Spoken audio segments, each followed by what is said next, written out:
Selamat pagi teman-teman. Hari ini saya bicara sesuatu yang menarik ya. Saya mulai dengan sebuah buku. Oke. Tantas Vidas Liwa Maria Maria Evia. Tantas Vidas Liwa Maria Evia. Itu penulisnya. Ya, autobiografi. Dia ini penulis, pengarang puisi, kemudian penyanyi. Yang menarik adalah buku ini saya masih belum baca, masih lihat-lihat saja foto karena banyak sekali foto-foto ya, banyak sekali foto-foto tentang si penulis. Sorry, ya ini ya, oke oke oke. Pokoknya banyak foto. Buku ini diberikan kepada saya oleh Duta Besar Kuba untuk Indonesia. eh, Ibu Duta Besar Kuba untuk Indonesia namanya Dagmar Gonzales Graua. Dagmar, Ibu Dagmar. Bentar, saya akan tunjukkan foto kami bersama Ibu Dagmar dan juga Bapak Konsul, Bapak Juan Francisco. Kita akan lihat ya. Iya. Nah, semoga sudah bisa dilihat. Iya, inilah saya bersama dengan Ibu Dubes dan Pak Juan. Saya datang itu jam 11 dan saya pulang jam 1 lewat sedikit. Artinya pembicaraan kami kurang lebih 2 jam. Wah, ini ada foto yang menarik di belakang tuh. Martin, saya dibilang kamu itu Marciano, Marciano gitu karena pola pikir kamu sama. Saya senang-senang aja. Eh, saya tidak mau membahas beliau karena pengetahuan saya sangat minim. Jadi saya akan bercerita apa yang kami bahas ketika bertemu bertiga, Ibu Dubes dan Pak Konsul. Oke, dalam waktu dekat saya dibantu oleh rekan saya, Martin Rato, akan melakukan podcast dengan Ibu Dubes dan temanya itu menarik ya, yaitu kunjungan Soekarno ke Kuba. Presiden Soekarno adalah presiden pertama yang mengakui Pak Kuba yang baru waktu itu ya dengan Fidel Castro. Tapi sebelumnya, sebelum Soekarno datang ke Kuba, Ibu Dubes itu bercerita itu seakan-akan dia ada waktu itu ketika Soekarno mendarat di Havana. Itu disambut dengan sorak-sorai oleh masyarakat Kuba. Tapi sebelum itu eh, Che Guevara, wih, tokoh terkenal ya di kalangan para pecinta apa namanya kritik sosial gitu ya, gerakan sosial, aktivis itu nama Che Guevara itu sangat menolak. Saya pernah lihat fotonya sebesar gitu ya, besar di sebuah dinding di sebuah kafe di Yogyakarta. Mungkin bagi yang tahu, tahulah. Saya tidak perlu menyebutkan. Itu satu tema tersendiri nantinya saya bahas. Karena saya juga suka kopi. Sorry. Jadi cari ini kopi saya nih, kopi ups kopi oh, luwak laudato sih, saya pencinta kopi, sangat love it. Eh, jadi ini kopi, kan kopi itu ketika kita minum kopi yang bagus ya, kalau yang bagus itu dia kan dari bahasa Arab, kalau cara pengucapannya mungkin saya salah gitu ya, hawa, hawa artinya stimulan. Jadi kalau kita minum kopi membuat kita konsentrasi dan fokus. Should be like that. Kopi itu mestinya begitu. Kalau tidak, mungkin kopi Anda salah atau cara minum kopi Anda salah. Kopi itu awalnya itu untuk itu memang karena bahasanya juga. Jadi kalau ada orang yang kopi itu karena cari manisnya lah, cari indahnya lah, cari no man. Kopi itu untuk stimulan. Dia ketika saya mulai, karena saya banyak melakukan aktivitas di Zoom dan ketika konsentrasi saya menurun, saya minum kopi dan itu langsung. Dan biasanya kopi-kopi ini kan kopi luwak, saya minum kopi luwak. Oke, ini cara minum kopi. Ini kopi saya nih. Itu kopi luwak tadi ya. Gelasnya saya buat sangat spesial karena kopi luwak itu sangat spesial gitu. Itu yang membuat saya apa? Concentrate konsentrasinya lumayan bagus. Dan saya menghadiahkan kopi ini kepada Ibu Dubes. Sementara Ibu Dubes menghadiahkan saya buku yang tadi saya perlihatkan, apa Tantas Bidas, begitu banyak. Tantas Bidas kalau diterjemahkan bahasa Indonesia itu begitu banyak hidup. Ah, saya harus mesti cari kata yang tepat gitu ya supaya menggigit, karena saya juga suka menulis gitu ya. Eh, Tantas Bidas, pendar-pendar kehidupan gitu. Pendar-pendar kehidupan.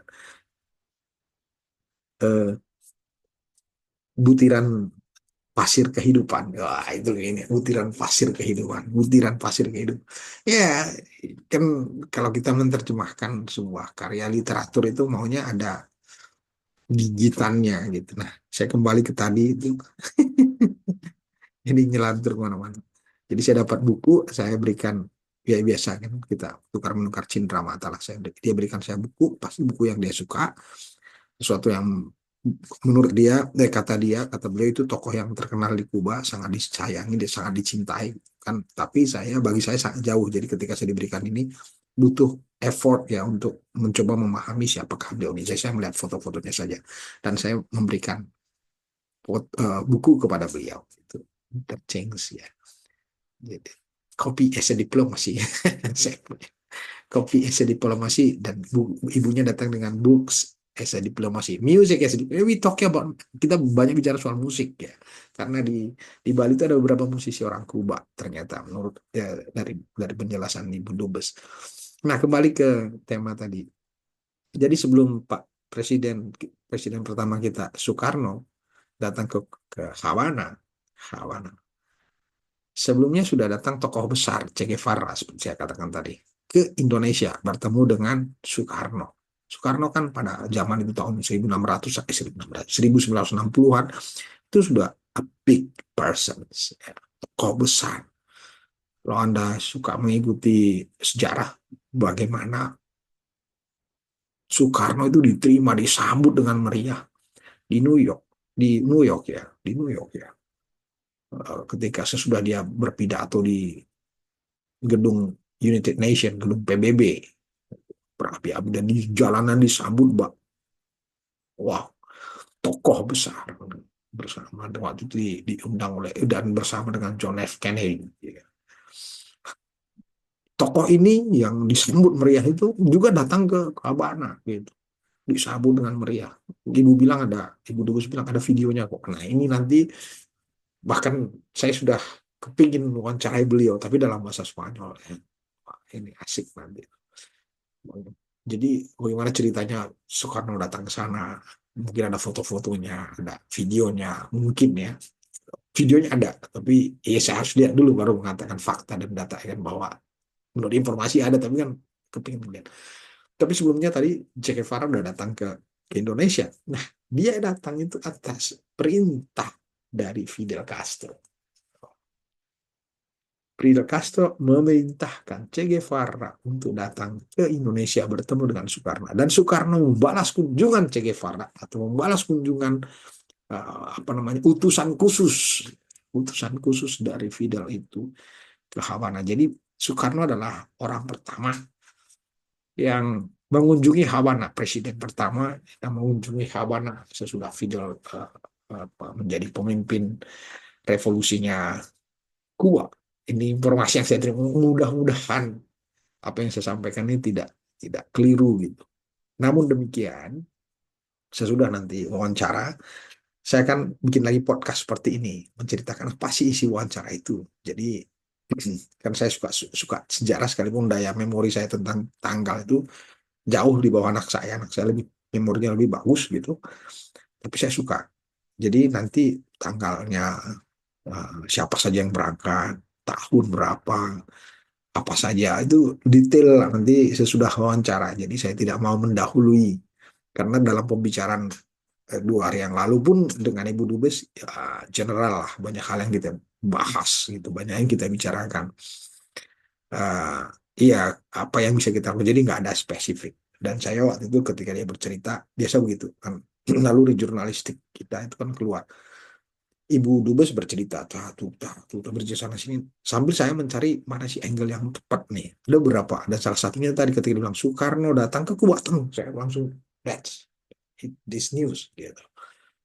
Jadi kita akan membuat podcast dengan Ibu Dubes, Ibu Dagmar Gonzales ya, tentang kunjungan uh, Soekarno, presiden pertama ke Havana, Kuba, dan juga kunjungan Che Guevara ke Indonesia atas perintah sebagai utusan khusus dari Fidel Castro. Ya, kenapa kami melakukan itu? Selain itu, seperti saya dapat informasi dari Ibu Dubes, tahun depan itu 100 tahun memperingati Fidel Castro gitu ya. Ya, jadi akan ada event yang akan direncanakan dilakukan oleh kedutaan. Baiklah, teman-teman, pagi ini hanya itu yang bisa saya sampaikan bahwa dalam waktu dekat saya akan mewawancarai Ibu Dubes Dagmar tentang kunjungan Presiden Soekarno, maaf, Soekarno ke Havana, Kuba sebagai presiden pertama yang mengunjunginya waktu itu.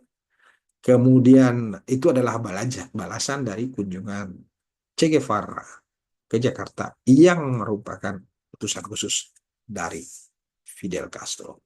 Teman-teman, terima kasih banyak. Advent Tambun Indonesia Noticia untuk